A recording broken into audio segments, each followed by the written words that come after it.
Hello, कैसे हैं आप सभी? आई होप सब ठीक होंगे। तो स्वागत है आपका हमारे चैनल पर। तो आज हम एनसीईआरटी करने वाले हैं 6th क्लास की ज्योग्राफी, और इसमें कुल 6 चैप्टर हैं। तो हम एक एक चैप्टर को हर रोज़ करेंगे। आज हम पहला चैप्टर करने वाले हैं जो कि है, जिसका टाइटल है सौरमंडल में पृथ्वी। मतलब हमारी पृथ्वी जो है सौरमंडल में कैसे दिखती है, ऐसे वैसे। और उसके बाद अगर आपको वीडियो अच्छी लगे तो कमेंट कीजिएगा, लाइक एंड शेयर भी कीजिएगा, और हमारे चैनल को सब्सक्राइब ज़रूर कर लेना, क्योंकि इस पे ना आपको हर एनसीईआरटी कवर करवाई जाएगी एक एक करके। तो चलिए शुरू करते हैं। सूर्यास्त के बाद आकाश को देखना कितना अच्छा लगता है। आसमान में पहले 1 या 2 चमकते बिंदु ही दिखते हैं, लेकिन बाद में इनकी संख्या बढ़ती जाती है। आप इनकी गणना नहीं कर सकते। संपूर्ण आकाश छोटी छोटी चमकदार वस्तुओं से भर जाता है। इनमें से कुछ चमकीले होते हैं एवं कुछ धुंधले। ऐसा प्रतीत होता है मानो आकाश में हीरे चढ़े हों। इनमें से कुछ टिमटिमाते प्रतीत होते हैं, लेकिन आप इनको ध्यान से देखेंगे तो आप पाएंगे कि इनमें से कुछ की टिमटिमाहट अन्य से अलग है। ये बिना किसी टिमटिमाहट के चंद्रमा के समान चमकते हैं। इन चमकीली वस्तुओं के साथ आप लगभग प्रतिदिन चंद्रमा को भी देखते हैं। यह अलग अलग समय पर अलग अलग आकार तथा अलग स्थितियों में दिखाई पड़ता है। आप पूर्ण चंद्रमा को लगभग 1 महीने में एक बार देख सकते हैं। यह पूर्ण चंद्रमा वाली रात या पूर्णिमा होती है। 15 दिन के बाद आप इसे नहीं देख सकते। यह नए चंद्रमा की रात्रि या अमावस्या होती है। ऐसी रात में अगर आसमान साफ है तो आप आसमान का अवलोकन अच्छी तरह से कर सकते हैं। आपने कई बार देखा होगा, आप चंद्रमा जब आपको दिखाई देता है तब आपको छोटी छोटी और तारे भी दिखाई देते हैं, लेकिन कुछ तारे उनमें से बहुत बड़े होते हैं जो हमें कभी कभी लगने लगता है कि जैसे कि चंद्रमा ही है। क्या आपको इस बात पर आश्चर्य नहीं होता है कि हम दिन के समय चंद्रमा एवं उनकी सभी छोटी चमकीली वस्तुओं को क्यों नहीं देख पाते हैं? ऐसा इसलिए है क्योंकि सूर्य के अत्यधिक तेज प्रकाश के कारण रात के समय चमकने वाली वस्तुओं को हम दिन में नहीं देख पाते हैं। सूर्य का प्रकाश दिन में बहुत ज़्यादा होता है, इस वजह से हम उसमें नहीं देख पाते हैं, लेकिन रात्रि के समय चंद्रमा की हल्की सी रोशनी होती है, इस वजह से वो हमें साफ दिखाई देती हैं। सूर्य, चंद्रमा तथा वे सभी वस्तुएं जो रात के समय आसमान में चमकती हैं खगोलीय पिंड कहलाती हैं। हमारी पृथ्वी क्या है? एक खगोलीय पिंड है। सूर्य भी क्या है? एक खगोलीय पिंड है। कुछ खगोलीय पिंड बड़े आकार वाले तथा गर्म होते हैं। ये गैसों से बने होते हैं। इसके पास अपनी ऊष्मा तथा प्रकाश होता है जिसे वे बहुत बड़ी मात्रा में उत्सर्जित करते हैं। इन खगोलीय पिंडों को तारा कहते हैं। सूर्य भी एक तारा है। जिस तरह सूर्य एक तारा है, हमारी पृथ्वी भी एक सौरमंडल में क्या है? वो भी एक तारा है। अगर आप चाहो तो आप इसको ऐसे करके देख सकते हो। आप इसको पढ़ना चाहो तो आप वीडियो को रोक कर देख सकते हो, और आपको वीडियो अगर आप पूरे देखते हो तो आपके लिए फ़ायदा होगा। और 2x पे देखिएगा, लेकिन पूरा देखिएगा।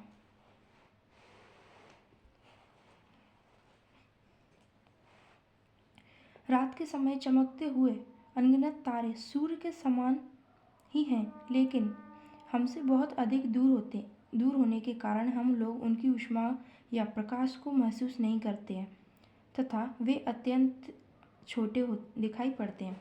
मतलब जो तारे हमें दिखाई देते हैं ना, वो बहुत ज़्यादा दूर होते हैं। मतलब करोड़ों करोड़ों मील दूर होते हैं वो।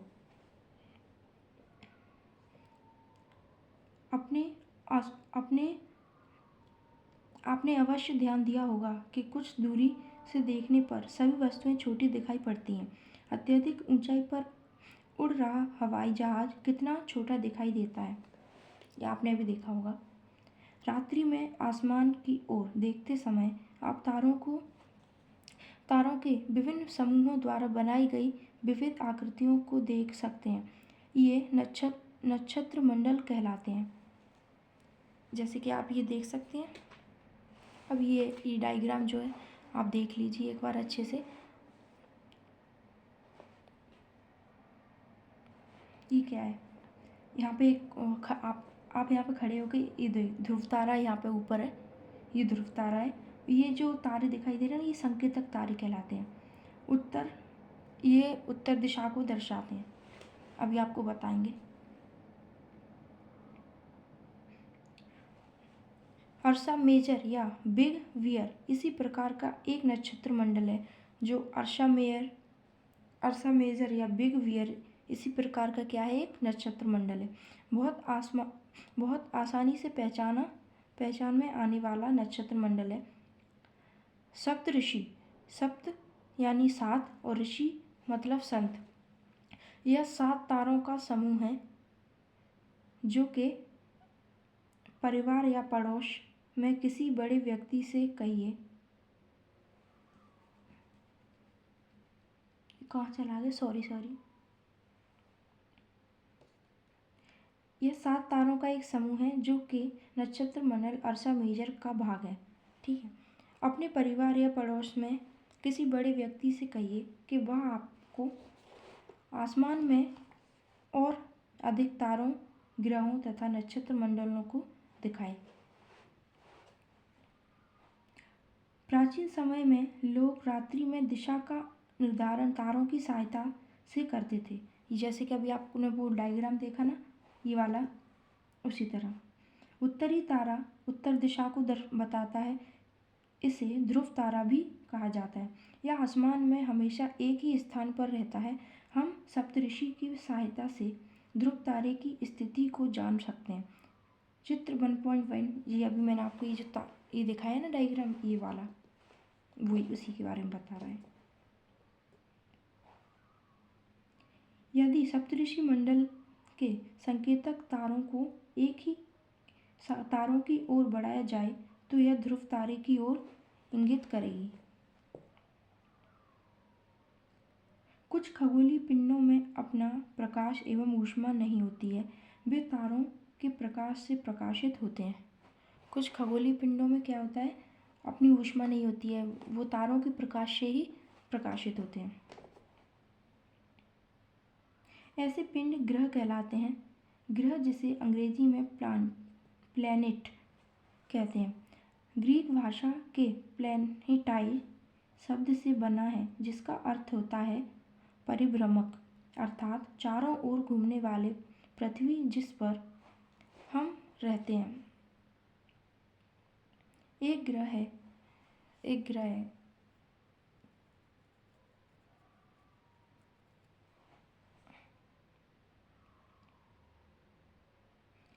यह अपना संपूर्ण प्रकाश एवं ऊष्मा सूर्य से प्राप्त करती है जो पृथ्वी के सबसे नज़दीक का तारा है।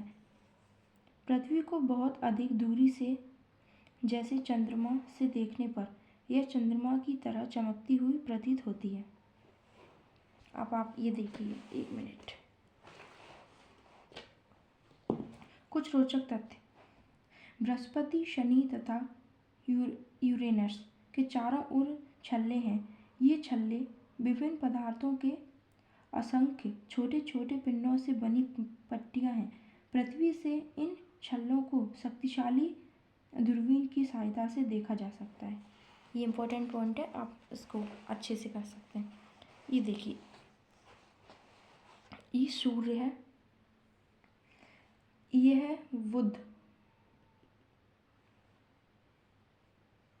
फिर उसके बाद ये क्या है, शुक्र, ये हमारी पृथ्वी है और ये मंगल है। उसके बाद ये क्षुद्र ग्रह है, क्षुद्र ग्रह की पट्टी है। ठीक है।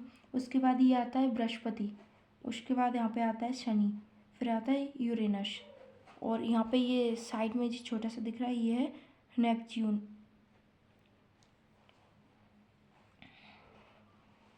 आप इसको जूम करके वीडियो को और इसको देख सकते हैं, अच्छे से पढ़ लीजिएगा। आप इसका स्क्रीनशॉट भी लेकर रख सकते हैं।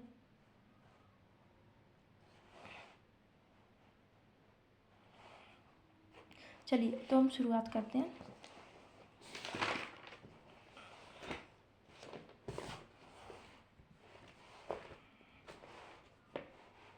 आसमान में दिखने वाला चंद्रमा एक उपग्रह है।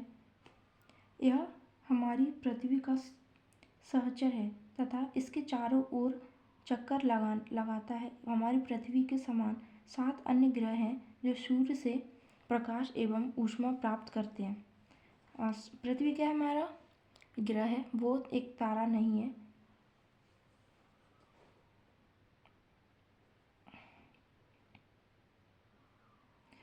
उनमें से कुछ के पास अपने चंद्रमा भी होते हैं। सौरमंडल, अब हम आते हैं सौरमंडल पे। सूर्य 8 ग्रह, उपग्रह तथा कुछ अन्य खगोलीय पिंड जैसे क्षुद्र ग्रह एवं उल्कापिंड मिलकर सौरमंडल का निर्माण करते हैं। इसे हम सौर परिवार का नाम देते हैं, जिसका मुखिया सूर्य होता है। सूर्य के बारे में पढ़ते हैं। सूर्य सौरमंडल के केंद्र में स्थित है। यह बहुत बड़ा है एवं अत्यधिक गर्म गैसों से बना है। इसका खिंचाव बल इससे सौरमंडल को बांधे रखता है। सूर्य सौरमंडल के लिए प्रकाश एवं ऊष्मा का एकमात्र स्रोत है, लेकिन हम इसकी अत्यधिक तेज ऊष्मा को महसूस नहीं करते हैं, क्योंकि सबसे नज़दीक का तारा होने के बावजूद यह हमसे बहुत दूर है। सूर्य पृथ्वी से लगभग 15 करोड़ किलोमीटर दूर है। ग्रह के बारे में पढ़ते हैं। हमारे सौरमंडल में 8 ग्रह हैं। सूर्य से दूरी के अनुसार वे हैं बुध, शुक्र, पृथ्वी, मंगल, बृहस्पति, शनि, यूरेनस तथा नेपच्यून। आप इसकी ये ट्रिक दी हुई है, इसमें आप इस ट्रिक को भी पढ़ सकते हैं। सूर्य से उनकी दूरी के अनुसार अंग्रेजी में ग्रहों के नाम याद करने का आसान तरीका। My very efficient mother just served us nuts.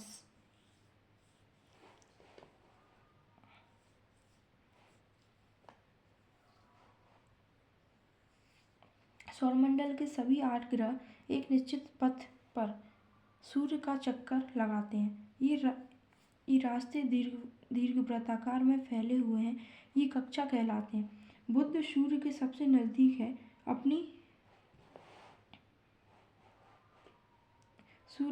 नज़दीक है। अपनी कक्षा में सूर्य के चारों ओर एक चक्कर लगाने में इसे केवल 88 दिन लगते हैं। शुक्र को पृथ्वी का जुड़वा ग्रह माना जाता है। शुक्र क्योंकि इसका आकार एवं आकृति लगभग पृथ्वी के ही समान है। अभी तक प्लूटो भी एक ग्रह माना जाता था, परंतु अंतर्राष्ट्रीय खगोलीय संगठन ने अपनी बैठक अगस्त 2006 में यह निर्णय लिया है कि कुछ समय पहले खोजे गए अन्य खगोलीय पिंड 2003 यूवी सिरस तथा प्लूटो बौने ग्रह, जो कि छोटे छोटे ग्रह होते हैं, बौने ग्रह कहे जा सकते हैं। आप इसको भी एक बार देख सकते हैं। इसमें बहुत ही जानकारी दी होती है। आप इनको पढ़ना ना भूलें। आप इनका स्क्रीनशॉट भी ले सकते हैं।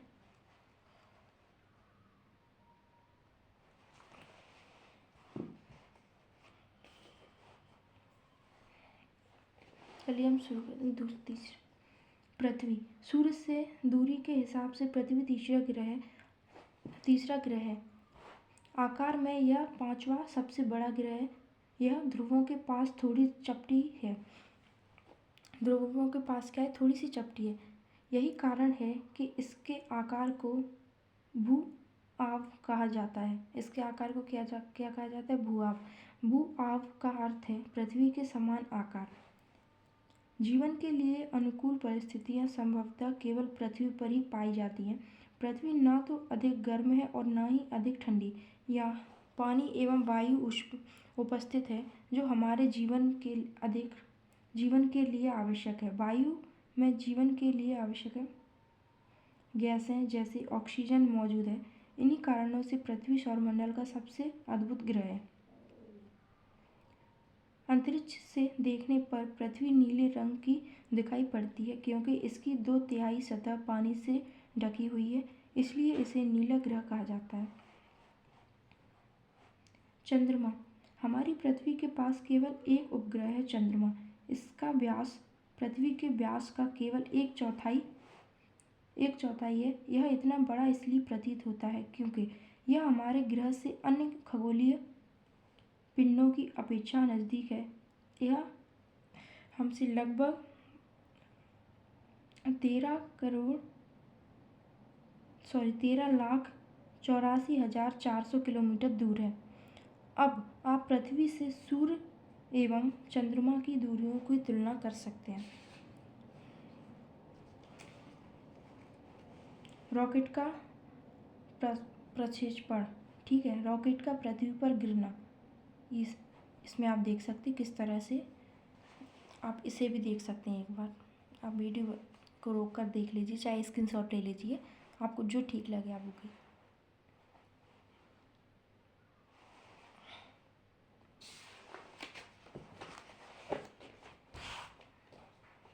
हमारा चैप्टर लगभग ख़त्म हो गया है। चंद्रमा पृथ्वी का एक चक्कर लगभग 27 दिन में पूरा करता है। लगभग इतने ही समय में यह अपने अक्ष पर एक चक्कर भी पूरा करता है। इसके परिणाम स्वरूप पृथ्वी से हमें चंद्रमा का केवल एक ही भाग दिखाई पड़ता है। चंद्रमा की परिस्थिति जीवन के लिए अनुकूल नहीं है। इसकी सतह पर पर्वत, मैदान एवं गड्ढे हैं जो चंद्रमा की सतह पर छाया बनाते हैं। पूर्णिमा के दिन चंद्रमा पर इनकी छाया को देखा जा सकता है। क्षुद्र ग्रह क्या होते हैं? तारों, ग्रहों एवं उपग्रहों के अतिरिक्त असंख्य छोटे पिंड भी सूर्य के चारों ओर चक्कर लगाते हैं। इन पिंडों को क्षुद्र ग्रह कहते हैं। ये मंगल एवं बृहस्पति की कक्षाओं के बीच पाए जाते हैं। वैज्ञानिकों के अनुसार क्षुद्र ग्रह के ही भाग होते हैं जो कि बहुत वर्ष पहले विस्फोट के बाद ग्रहों से टूटकर अलग हो जाते हैं। ये है क्षुद्र ग्रह।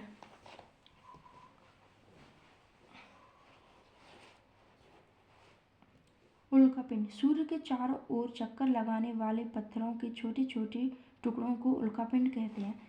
कभी कभी ये उल्कापिंड पृथ्वी के इतने नज़दीक आ जाते हैं कि इनकी प्रवृत्ति पृथ्वी पर गिरने की होती है। इस प्रक्रिया के दौरान वायु के साथ घर्षण होने के कारण ये गर्म होकर जल जाते हैं। फलस्वरूप चमकदार प्रकाश उत्पन्न होता है। कभी कभी कोई उल्का पूरी तरह जले बिना पृथ्वी पर गिरती है, जिसके धरातल पर गड्ढे बन जाते हैं।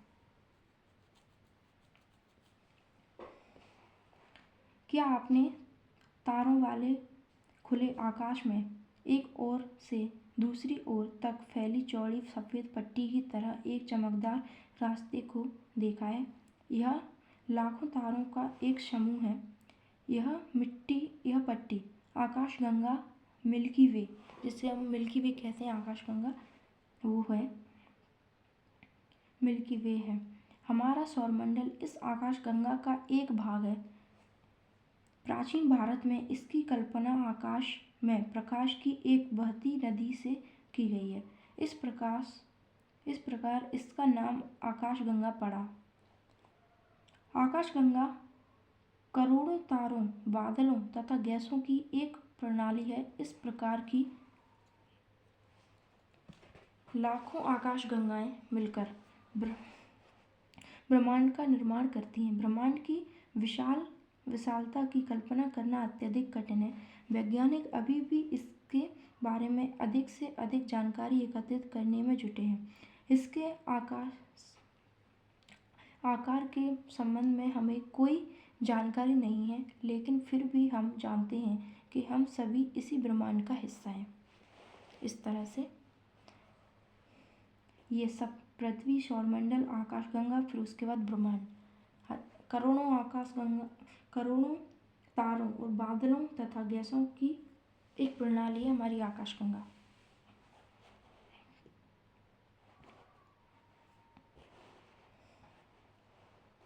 तो हमारा चैप्टर होता है कंप्लीट। तो अगर आपको वीडियो अच्छी लगी हो तो हमारे चैनल को सब्सक्राइब कीजिए और लाइक एंड शेयर भी कीजिएगा। और हम इसके चैप्टर जो आगे के हैं वो एक एक करके आपके लिए लाते रहेंगे। तो तब के लिए बहुत बहुत धन्यवाद आप लोगों का।